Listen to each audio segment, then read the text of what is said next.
after an incredibly slow start to the season. It seems like this Rangers offense is finally starting to find their footing just in time to maybe save them from being sellers at the deadline. We're going to talk about all that and more on this episode of Locked On Rangers. Let's get into it. You are Locked On Rangers, your daily Texas Rangers podcast. Part of the Locked On Podcast Network, your team every day.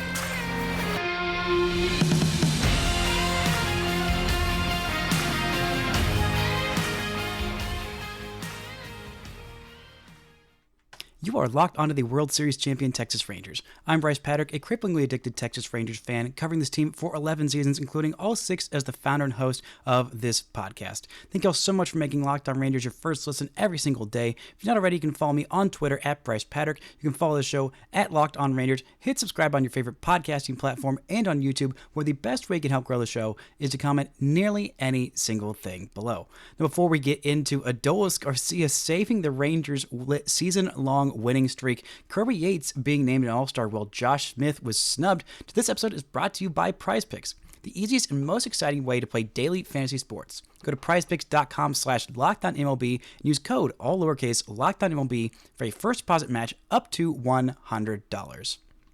Now, this Rangers offense was the strength of this team last year. It has been the weakness of this team this year and over the month of July and a little bit before that.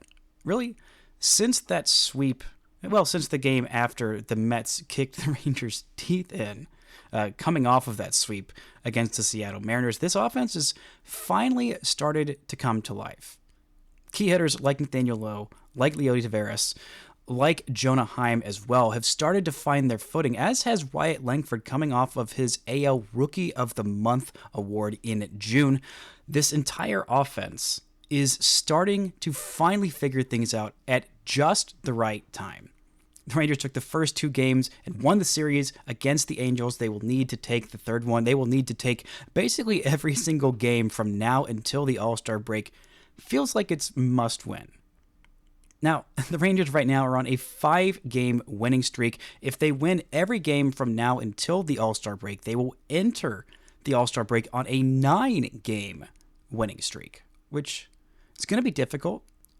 It's going to be difficult to go into Houston and sweep them as well as the Astros are playing right now. But at least getting 2 sweeps in a row, getting a 6-game winning streak after that series against the Padres that felt incredibly winnable if the Rangers didn't take.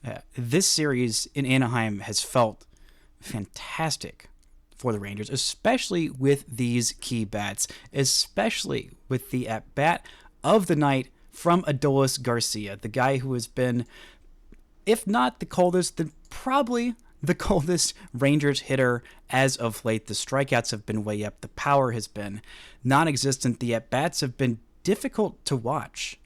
But over the last couple days, there have been some signs of life from Adolis. There have been a lot of hard hit balls, especially early on in this one. And shout out to Jamie Newberg, who saw this coming.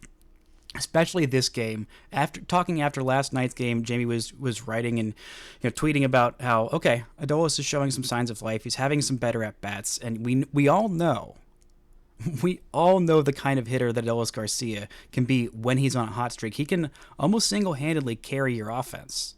It's a little bit of what he did in the ALCS and just in that playoff run in general. Adolis was magnificent. But Jamie saw this last night. He's like, this is him figuring it out. He knew that this was about to happen. And, the first few at-bats of the game, he had a strikeout in the second inning of last night's game. Then in the third inning, he had a ground into a double play, but an incredibly hard hit ball. In fact, all 3 of the balls that he put into play last night were hard hit. Not just hard hit, but very hard hit. I would say, maybe 100 miles an hour is the category for very hard hit balls. Actual hard hit balls, the threshold is 95 miles an hour. So in that third inning, 110.7 miles an hour off the bat, 630 expected batting average, but was right at the fielder, so it was a double play. Then a line out of 99.8 miles an hour off the bat in the 6th inning, had an expected batting average of 390. Alas, that was not a hit. But what was a hit, what was a classic Adolis Garcia in the most classic Adolis Garcia way, was his go-ahead home run in the 8th inning to give the Rangers a 1-run lead that would be all they needed. Not just the fact that it was a go-ahead home run, which he has had since 2021 when he became a full-time starting player. This is from Jared Sandler last night. He tweeted this out. Since 2021, Adolis Garcia has hit 10 go-ahead home runs in the 7th inning or later, which is tied for the most during that span. 10 home runs, 10 go-ahead home runs in the 7th inning or later. That is Adolis Garcia we know.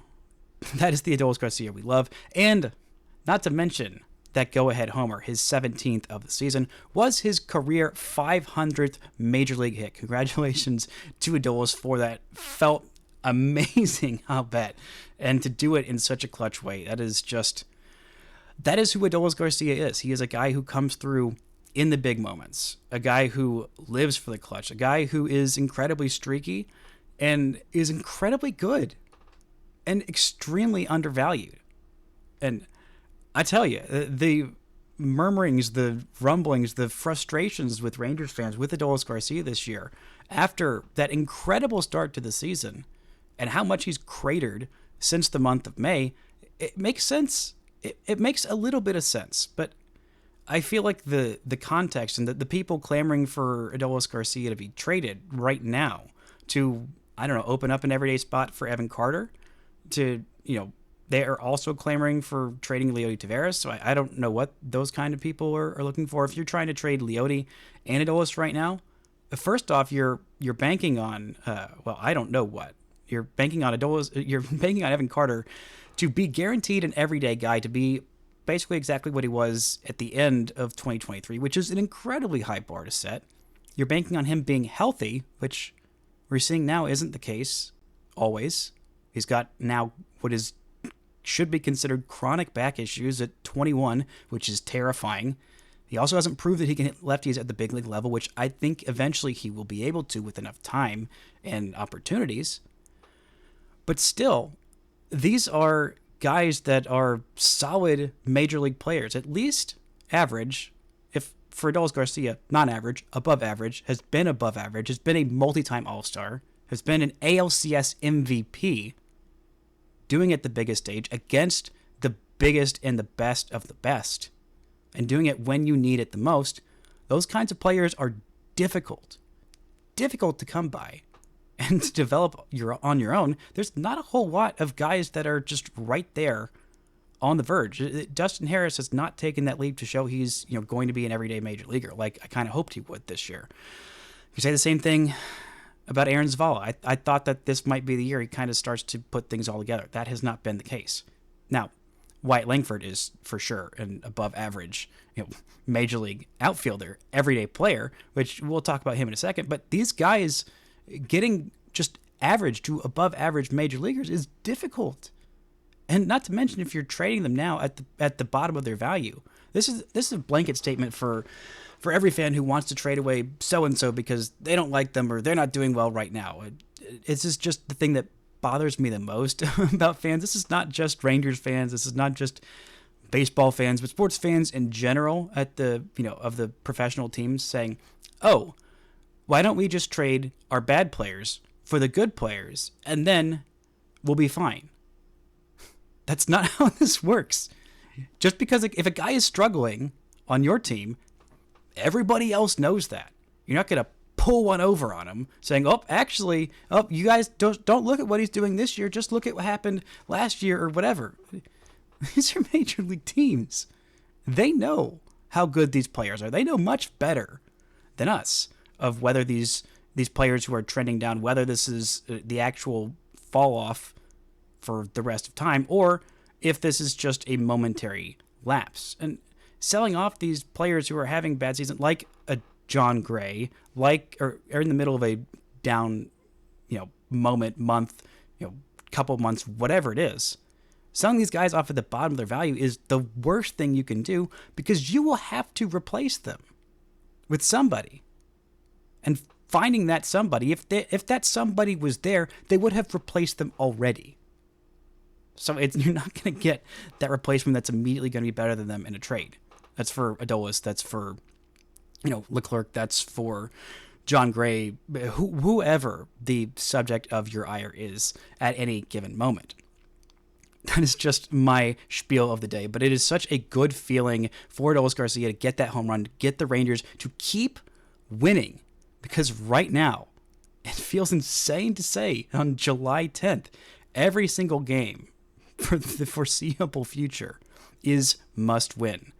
And because of that, the Rangers should thank God a little over a year ago today, Wyatt Langford fell to them in the 2023 draft. This episode of Locked On Rangers is brought to you by Booking.com. Booking.yeah. With summer travel heating up, especially travel for baseball games, it's time to explore those U.S. cities you've always secretly wanted to learn more about. Yes, we're even talking about your rival cities. With hotels, bed and breakfast, vacation rentals, resorts, and so much more on Booking.com, you might just find your perfect stay, even in your baseball rival city.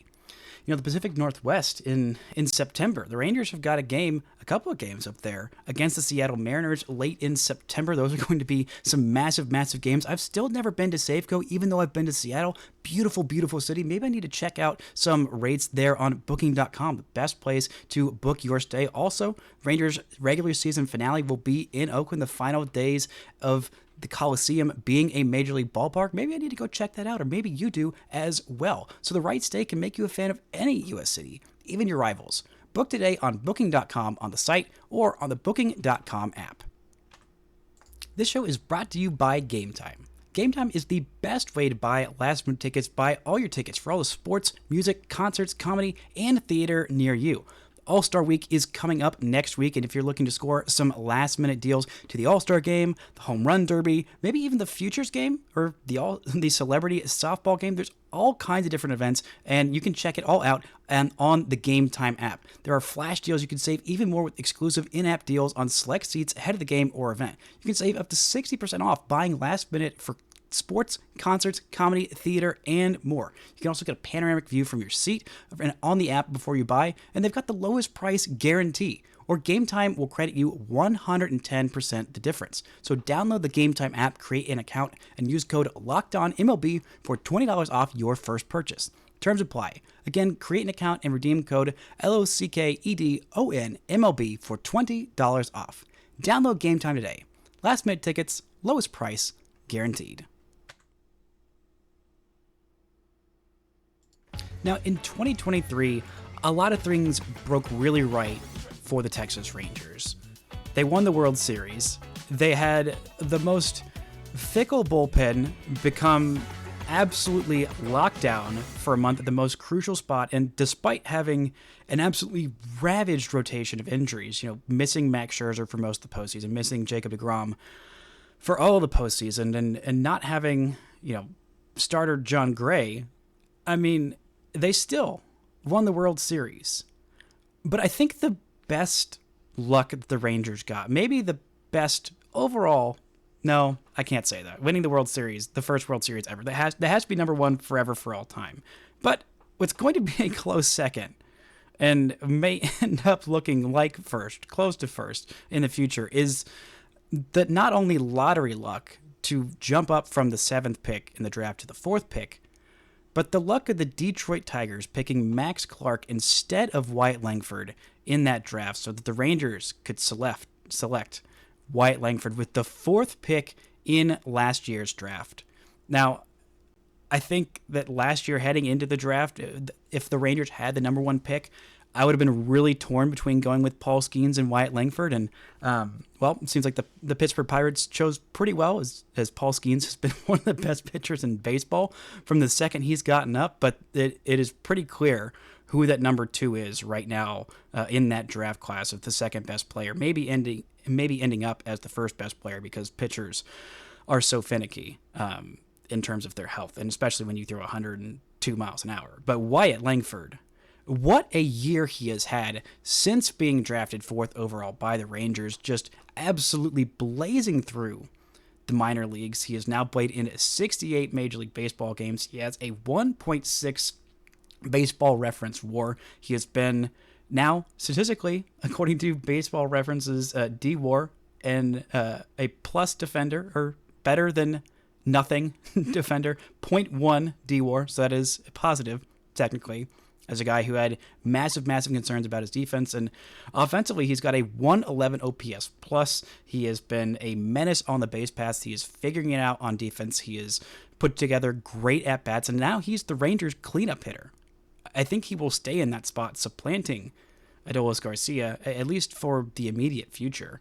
And he has been incredible.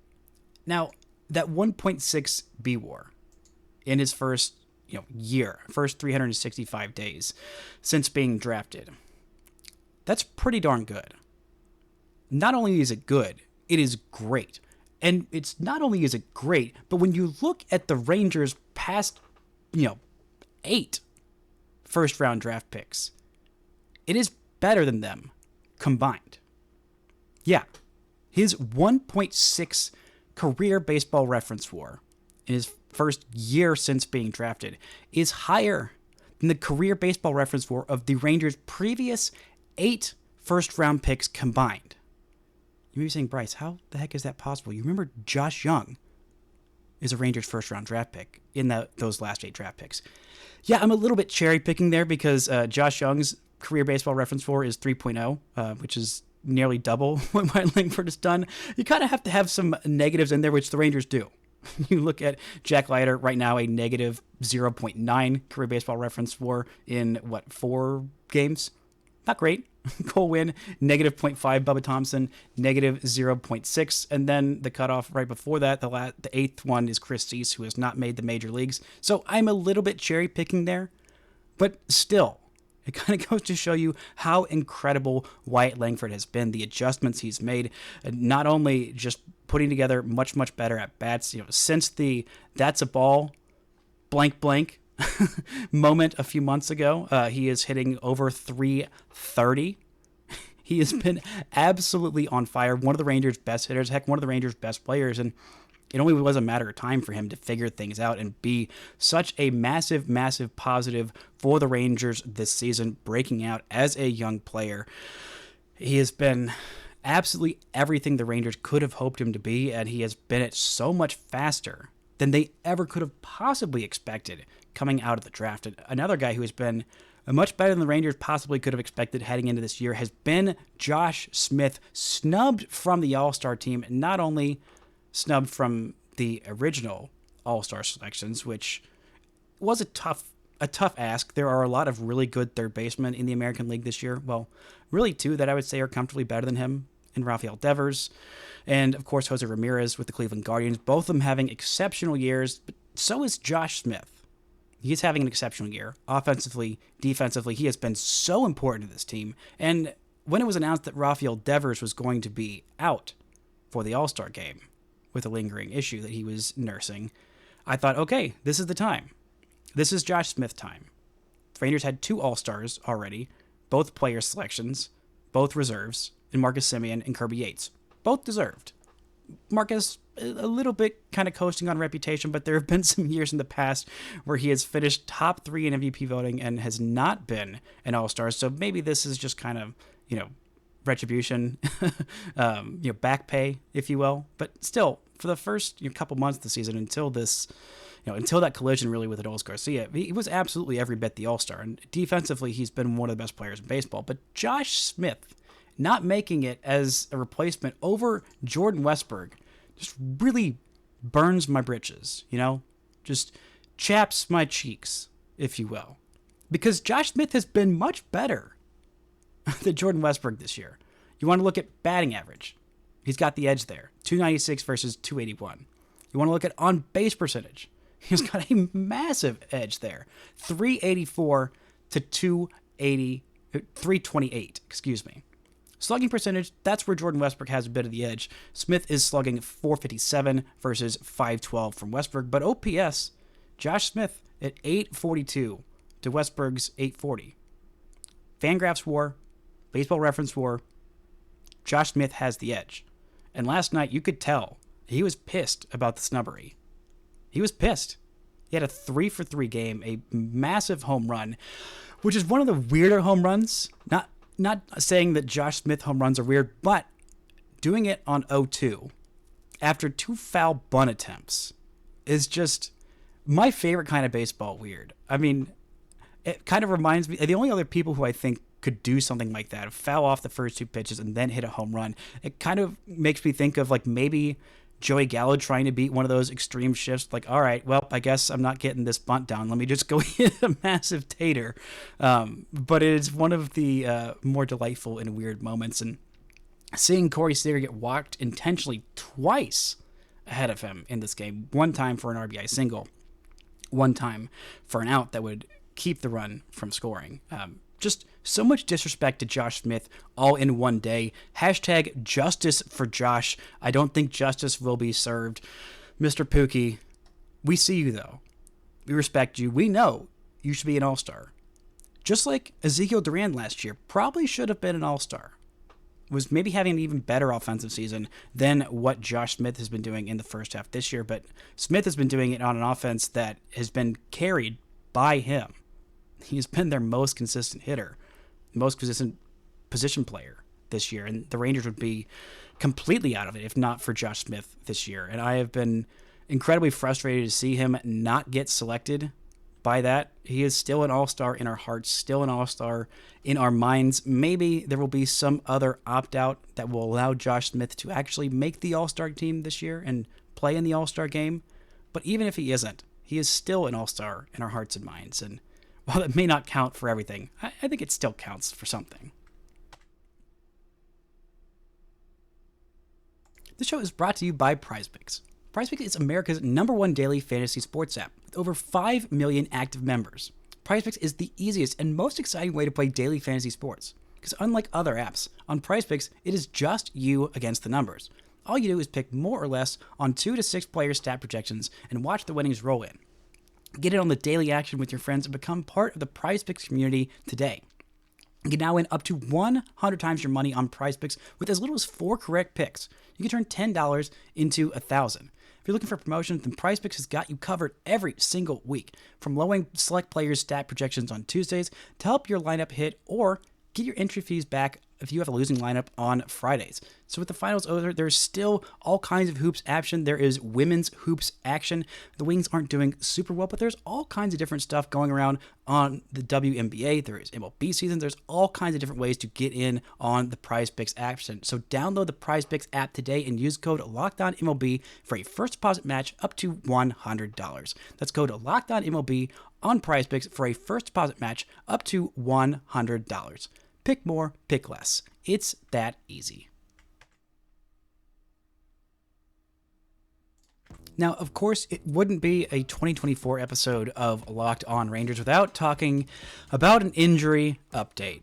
Of course. But this one is a couple of positive injury updates for you on the only 2 remaining injured starters on this IL. Well, Cody Bradford technically still a starter, but whenever he comes back, he will definitely be put in the bullpen. But the Rangers got some good news on Tyler Mahle and on Jacob deGrom last night. Tyler Mahle threw in his second rehab outing. He threw for the Frisco Rough Riders as opposed to the Down East Wood Ducks. That would be really funny seeing him with the Down East Wood Ducks. But no, he was not with the Round Rock Express. He threw in his second rehab start when exactly an identical line to, nope, not exactly, excuse me.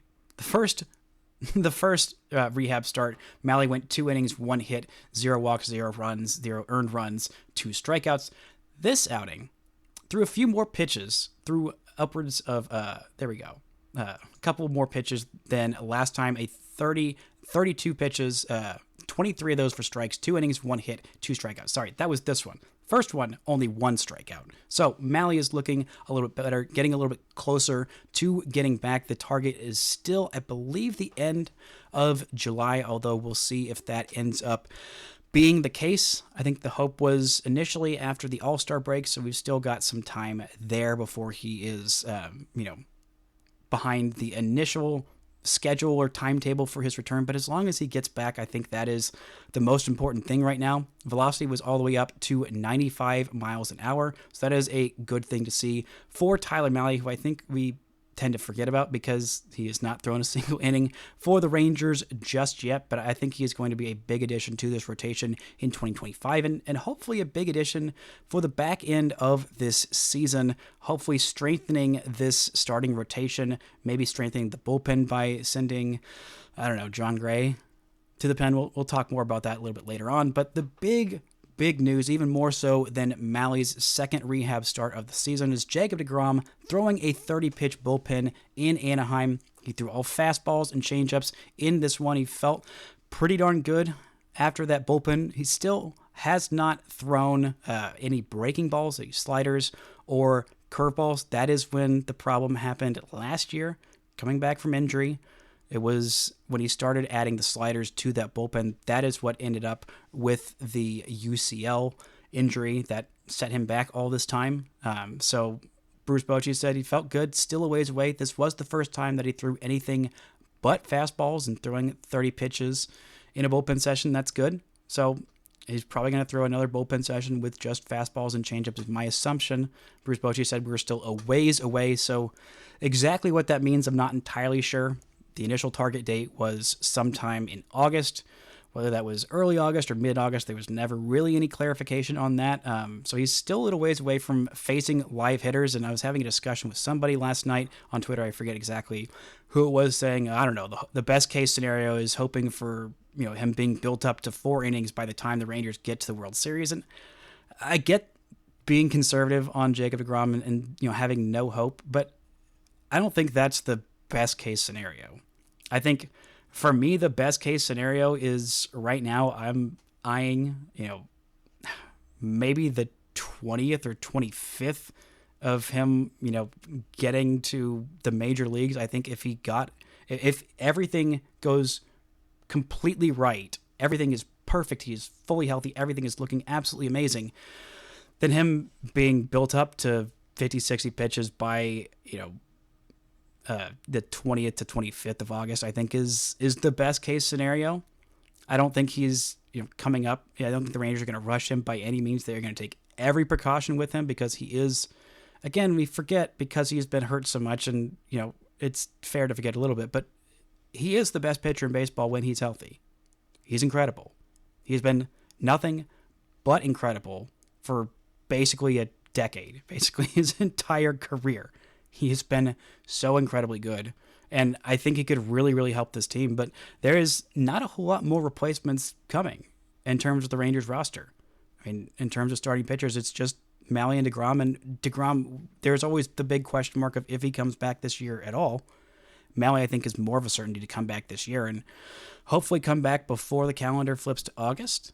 That'd be nice. But right now, this basically is the team. And if Adolis Garcia starts getting hot, and we keep getting contributions from the entire depth of this lineup, from Nathaniel Lowe, from Jonah Heim, who, by the way, was supposed to be DHing in last night's game, was scratched with neck stiffness, so Andrew Kisner got the start there. Hopefully that doesn't continue. Hopefully he can get back in this lineup for the finale of this series. That would be very, very nice for the Rangers because they need his bat, and Kisner, God love him, has been an offensive black hole this year. Just absolutely has, especially when you compare it to what Jonah Heim has done lately. That would be nice, but this is basically the team. I mean, there's Josh Young and Evan Carter coming back, but there are 5 guys that are contributors. And for the amount of guys that have been out for so much of this year, to say, there's only, 5 guys that are going to be added to this roster as the injury reinforcements. That's doesn't feel like a whole lot. I mean, you move Josh Young in the everyday lineup, and then maybe Josh Smith is DHing, but then when Evan Carter comes back, you have some questions about what you're going to do then, because Wyatt Langford has proven that he has to be an everyday player because he's that good. Same with Josh Smith. Leody Taveras has been that good to be an everyday player. Same with Adolis Garcia for his career, and we'll see whenever Evan Carter comes back. I haven't seen him rehabbing at all in actual minor league games just yet, so I have no idea what the timetable is for his return. I feel like I've gotten no updates there in weeks. But this is basically the team. This is the squad. This is the guys that you're going to have to roll with. This is the squad that I feel comfortable with, that I think they feel comfortable with, of being able to go on the kind of insane miracle run that they're going to need to be going on to keep themselves in contention, to keep themselves from being sellers at the deadline. I mean, they are, even with this 5-game winning streak, hopefully 6 by the time we wake up tomorrow. But right now, they're still 7 games out of the third wildcard spot. There's still the Rays, Astros, and Royals in between them and that third wildcard spot in Boston. But thankfully, the Mariners are starting to wobble a little bit. The Rangers are 5.5 games back from them. But last night, they just put a whooping on the Padres, who are a pretty darn good team. The Astros are just as hot as the Rangers over the last 10 games, both of them 7-3. And this is not going to be a cakewalk. That series in Houston is going to be absolutely massive for the Rangers. Absolutely massive. They need this sustained winning streak. They need everybody on this team to contribute. And right now, they've gotten some big contributions from guys like Max Scherzer, who wasn't at his best last night, but giving this team that depth, going 6 2/3 innings, was absolutely massive. Gray has started to come way back down to earth, but he's still doing enough. He's not been horrendous as of late, and that's what the Rangers need their starting pitching to be now that the offense is finding its footing. The bullpen is still held up. I mean, you look at this rotation of Eovaldi, Scherzer, Heaney, Gray, Lorenzen. This is a not only solid rotation, that's a good rotation. Then you look at the bullpen, you got your high-end guys of Kirby Yates, who's been one of, if not the best closers in baseball. You've got as your probably 4th choice high-leverage reliever, Josh Sborz. That's fantastic.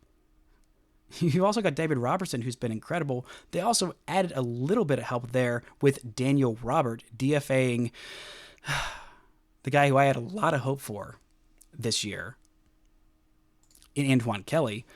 But this is the team.